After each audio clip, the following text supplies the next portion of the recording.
మీరు బట్టతలతో బాధపడుతున్నారా? కేవలం ఒక్క రోజులో శాశ్వత పరిష్కారం. ఉచిత కన్సల్టేషన్ కోసం కాల్ చేయండి.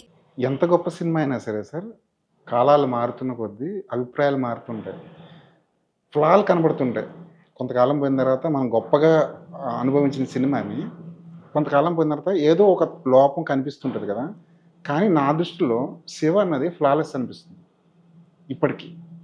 అదే చెప్పాడుగా వర్మ. నాకే ఆశ్చర్యం వేస్తుంది, ఏంటి ఇలా రాసేసామా, ఇలా తీసేసామా అని మొన్న అన్నాడు కదా. Yes, it's a miracle, it's happened అంతే. ఇప్పుడు అద్భుతాలు మనం చేయలేము, అవి జరుగుతాయి. అలా జరిగింది. రాసినప్పుడు మీకు ఎక్కడా నమ్మకం లేదా సార్? నాకే కాదు, నాగార్జునకు తప్ప ఎవ్వడికీ నమ్మకం లేదు. ఎందుకంటే ఇది చెన్నైలో రాసింది చెన్నైలో అన్నపూర్ణ స్టూడియోస్. నేను యాక్చువల్గా ఇది ఎట్లా జరిగిందంటే, రావు గారి ఇల్లు అనే సినిమా ఒకటి ఉంది, తరణి అనుకుంటా డైరెక్టర్, తరణి, శివనాగేశ్వర అసోసియేట్, నేను రైటర్గా తీసుకెళ్ళారు. ఇది Annapurna studio, Akkineni Nageswar principal character. Discussion చేస్తున్నప్పుడు ఆ వెనక నుంచి అలా ఒక కళ్ళద్దాలు పెట్టుకుని ఒక చిన్న కుర్రాడు టీషర్ట్ వేసుకుని అలా ఎవరు నాగేశ్వరరావు, ఇంగ్లీష్ మీడియంలే, అసిస్టెంట్ డైరెక్టర్. ఇంగ్లీష్ మీడియం అనేది వ్యంగ్యం అంటే వాడు. లంచ్ టైంలో అంతా అయ్యాక నేను అక్కడే ఉండేవాడిని, అతనితో ఇంటరాక్షన్. నాకెందుకో చాలా మంచి తెలివైన కుర్రాడే అనిపించింది. సాయంత్రాలు మనం అలా బయటికి వెళ్ళి పుస్తకాలు కొనుక్కొచ్చుకుందాం అని పెడతాం. వెళ్ళి కొంత దూరం వెళ్ళాక పుస్తకాల షాప్లో మౌంట్ రోడ్లో మ్యాడ్ అనే ఇంగ్లీష్ పుస్తకాలు వచ్చాయి, ఇంపోర్టెడ్, అవి కొనుక్కునేవాడు. బట్ ఏదో ఆ భాష పట్ల ఏదో కొత్తది, దాని పట్ల ఆసక్తి ఉంది, కానీ దర్శకుడు అని నేను ఊహించలేదు. ఈ చర్చ జరుగుతుంది కొన్న దశలో somehow director was not happy with my script, something లేదు లేదా నా టైమింగ్స్. అంటే నేను బిజీగా ఉండడం వల్ల నేను ఫుల్ డే కేటాయించలేకపోయాను, హాఫ్ డే. అది ఏ దర్శకుడికి నచ్చదు. ఒక రైటర్ వస్తే ఫుల్గా నాకు పనిచేసి పెట్టాలి తప్ప మధ్యలో అక్కడికి వెళ్తాను ఇక్కడికి వెళ్తాను అంటే నచ్చదు. ఏదో కారణం ఏదైనా నేను కంటిన్యూ చేయలేదు. కంటిన్యూ చేయకపోయినా నాకు పెద్ద బాధ అనిపించలేదు, because I was so busy. అప్పటికే లేడీ స్టైల్, కనకమాల ఇవన్నీ రాసేసి ఉన్నా.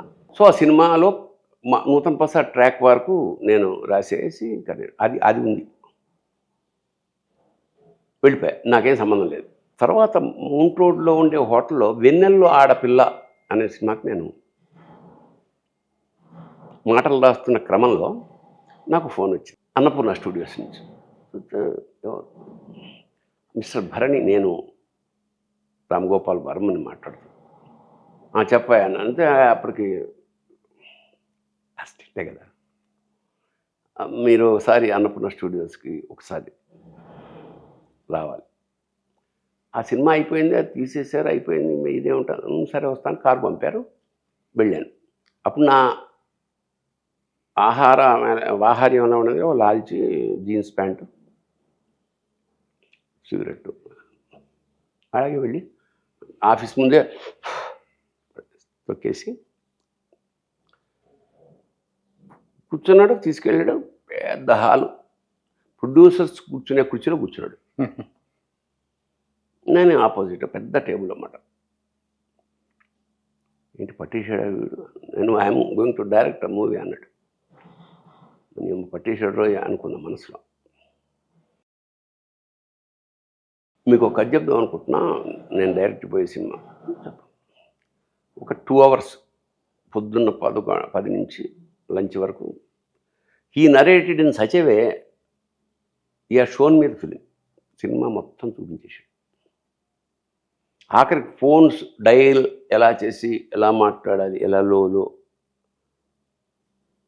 అంటే అతనిలో ఉన్న యాక్టర్ కూడా, అంటే ఒక విధంగా నాకు బాగుంది, కానీ అద్భుతంగా అది. ఓకే, ఇది సినిమా. కాలేజ్ బ్యాక్ డ్రాప్ కదా, ఓకే. అప్పటికి నేను కామెడీ రైటర్గా పాపులర్, లేడీ స్టైలర్ పెద్ద హిట్. సరే చెన్నైలోనే రాయడం ప్రారంభించాను, ఆఫీస్కి వెళ్తుండేవాడిని. అప్పుడే కృష్ణవంశీ ఎంటర్ అయ్యాడు నాది అసిస్టెంట్గా. అంటే ప్రతి డైరెక్టర్ ఒక ఎవరినో పంపుతారు కదా, రైటర్కి అసిస్టెంట్గా వాడిని పంపుతారు. అందులో కృష్ణవంశీ. నేను నాకు 2-3 రకాలు రాస్తాను, లేదా అప్పుడప్పుడు డిక్టేట్ చేస్తున్నా, అతను రాసుకుంటూ ఉంటాడు.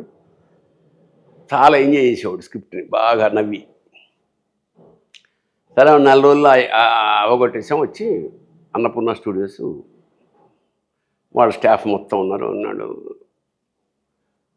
అందరు నవ్వుతున్నారు, చదువుతున్నా. అంతా అయిపోయింది. ఎందుకు ఇన్ని జోకులు రాశారు మీరు అన్నాడు. జనరల్గా రివర్స్లో ఉంటుంది, జోక్స్ భలే ఉన్నాయని, ఇంకా రాస్తే బాగుండేది అట్లా అంటాం. అసలు జోక్స్ రాయడం ఏంటి? నేను కాలేజ్ బ్యాక్గ్రౌండ్ కదా, సరదాగా ఉంటుంది కదా. అలా I don't want a single joke the film. నేను కృష్ణవంశీ మొహమ్మద్ నాశనం సినిమా అనుకున్నాం. ఇదే అభిప్రాయం మొత్తం అందరు టెక్నీషియన్స్కి ఉండేది చేస్తున్నప్పుడు. బట్ సినిమా ఒక పెద్ద అటామిక్ బాంబ్ బ్లాస్ట్ అన్నమాట.